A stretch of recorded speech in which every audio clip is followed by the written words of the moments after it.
Lahat po yan, meron po akong utang na babayaran. So, bali ilang taon to. From 2020 hanggang 2023 September. So, meron po akong utang na 15,775. Bayaran ko muna daw yun. And then, dapat daw bago daw ko siya magamit sa hospital, 1 month daw muna bago dapat mabayaran ko muna daw. Ha? Eh, ba't ang sabi po sa akin, magagamit ko yung akin contribution, yung dati kong hinulog sa inyo. Hindi na daw yung magagamit. So, ang tanong mga kasis, paano yung mga kinontribute ko sa PhilHealth? Siguro hindi lang sa akin nangyari to. Siguro sa mga nanonood ng video ko, baka nangyari din sa inyo na nabaliwala din hinulog nyo sa PhilHealth.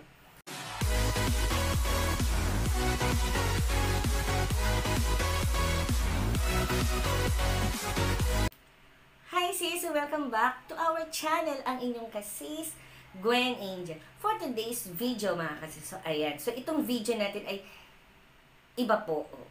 Dahil nga mga kasis, malapit na po ang aking operation. Days na lang po, o-operahan na po ako. So, pinasis ko na muna yung aking PhilHealth. Chinek ko kung active pa, verify pa, o pwede ko pa siyang magamit.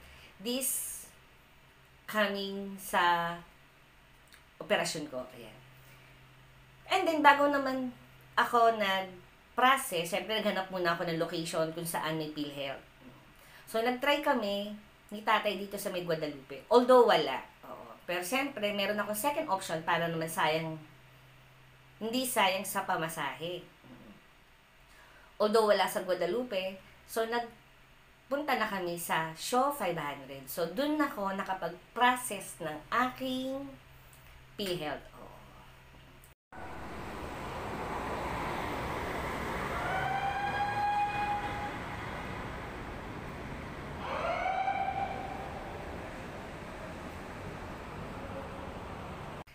And then mga kasis, ina-expect ko ganun karaming tao. Pero that time, nung pumunta ako doon, is around 10 a.m. Walang although may mga tao naman, may mga nagpa-process din ng mga PhilHealth nila, pero hindi ganun karami yung mga tao nandoon. Maraming may mga nakaupo, and then, mahaba yung pila sa registration. Yung parang, hingi ka ng form. Oo.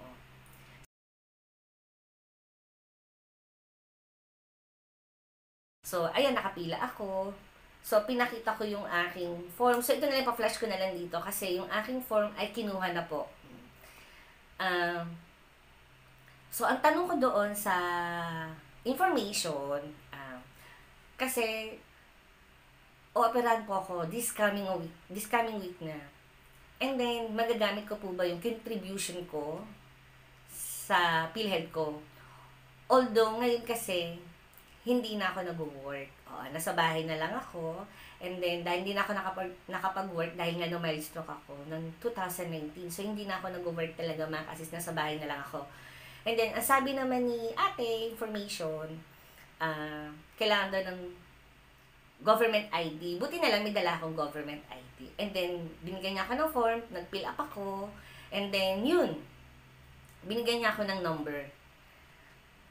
Siyempre, yung lola mo, umupo na, nag-application na.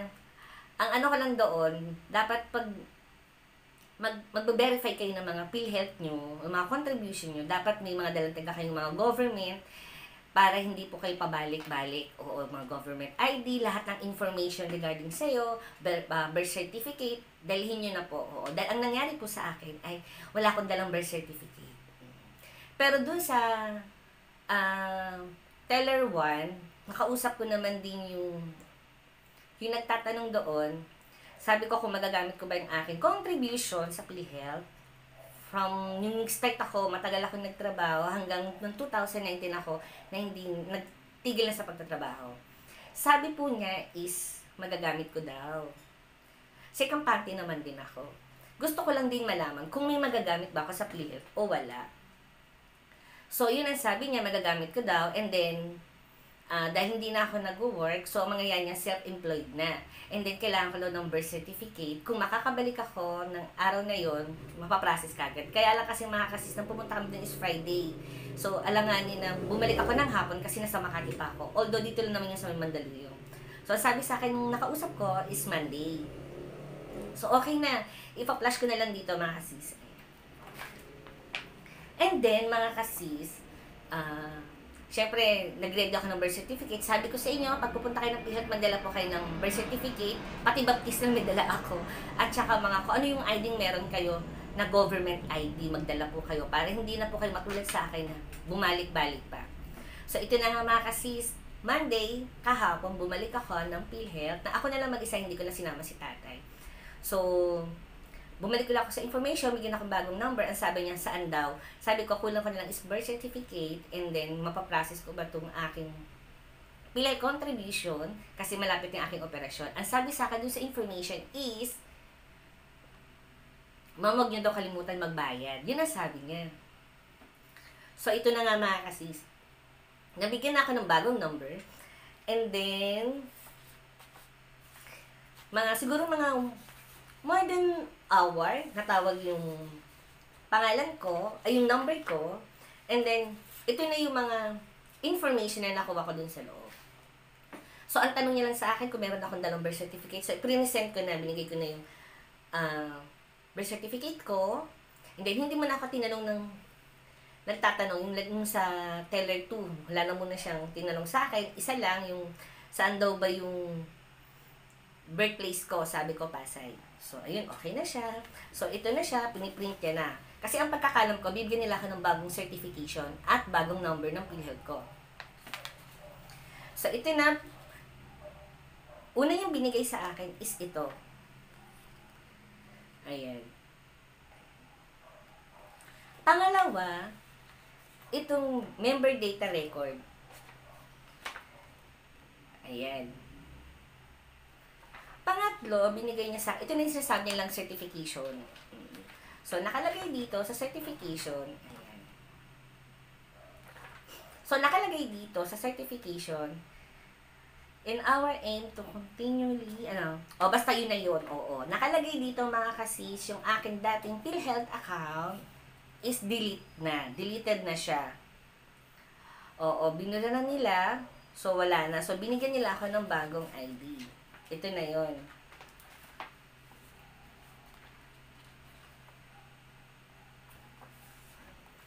Binigyan nila ako ng bagong ID. So, ito na yung bagong ID ko. And then, itong ID daw na to is permanent na daw to. Kasi nga wala na ako trabaho, self-employed na. And then, syempre, ang tanong ko is, magagamit ko po ba yung PhilHealth ko this coming operation? Sabi po sa akin nung nakaraan, nung pumunta ka nung Friday, oo daw. Pero bakit pagdating po sa inyo is hindi na. Wala na daw akong magagamit na PhilHealth contribution ko. Mula na ng trabaho ko. So, wala na. And then, kasi nagkautang pa ako ha. Kasi from the start ng 2020, February, until now, September, lahat po yan, meron po akong utang na babayaran. So, bali ilang taon to. From 2020 hanggang 2023, September. So, meron po akong utang na 15,775. Bayaran ko muna daw yun. And then, dapat daw, bago daw ko siya magamit sa hospital, 1 month daw muna, bago dapat mabayaran ko muna daw. Ha? Eh, ba't ang sabi po sa akin, magagamit ko yung akin contribution, yung dati kong hinulog sa inyo. Hindi na daw yung magagamit. So, ang tanong mga kasis, paano yung mga kinontribute ko sa PhilHealth? Siguro hindi lang sa akin nangyari to. Siguro sa mga nanonood ng video ko, baka nangyari din sa inyo na nabaliwala din hinulog nyo sa PhilHealth. So, ito, wala na. So, kailangan ko muna daw magbayad ng 15,775 para magamit yung PhilHealth ko. Dahil binigyan nila ako ng bagong ganito, o sabihin na natin meron akong bagong ID. Paano yung dati kong hinulog? Saan napunta yun? Saan napunta yung mga hinulog ko sa PhilHealth nung nagtatrabaho pa ako? O, diba mga kasis? O. Ngayon, ang gagawin na lang namin ni nanay, nag-usap kami kagabi, is kukontak ako sa doktor ko kung magkano yung babayaran ko sa hospital bills ko with or without PhilHealth. Para aware ako kung magkano yung mababayaran ko. Kasi mahirap naman hanap ng pambayad kung ako ang nakasalang na sa operasyon, di ba? Dapat bago dumating yung operation ko, naka-ready na lahat yung pambayad ko, mga kasis, di ba? So, ito na. hindi ko na magagamit yung PhilHealth ko. Then, may bago na akong ID. Ngayon, syempre, sa part ko, hindi ko muna ito mahuhulugan. Oo. Dahil days na lang po, o operahan na po ako. Uunahin ko pa bang bayaran yung 15,775 na hindi ko naman magagamit? Kaysa naman days na lang, o operahan na ako sa Lunes. O, diba? So, yun ang tinatanong ko kung saan napunta yung dati kong hinulog. Ano yung binulsa na? Sorry dun sa mga makakabasa at makakarinig ng video ko kasi hindi lang naman siguro sa akin nangyari to. At tanong is, saan napunta na yung dati namin kinontribute sa PhilHealth? Although binigyan nyo nga kami ng bagong ID, pero huhulugan namin to. Start, ang magkakaroon to ng laman pag hinulugan ko na from 2020 hanggang 2023 ng September. And then, monthly na. So, comment down below mga kasis kasi baka mamaya iba sa inyo, naka-encounter din, dating matagal ang trabaho sa work o sa company, and then bigla na lang nawalan ng trabaho. So, yun mga kasis, comment down below po kung naka-encounter po kayo ng ganito. Pero this time, hindi ko muna siya priority dahil mas priority ko muna po ang aking sarili dahil this coming Monday o operahan na po ako. So, I think hindi ko siya magagamit. So, yun lang mga kasis. So, sinare ko lang sa inyo yung mga information na nasagap ko sa PhilHealth. O, sana, ano ba? Hindi ko alam kasi hindi ko magagamit yung PhilHealth ko So, yun lang muna mga kasis. Maraming salamat. Don't forget to like and subscribe.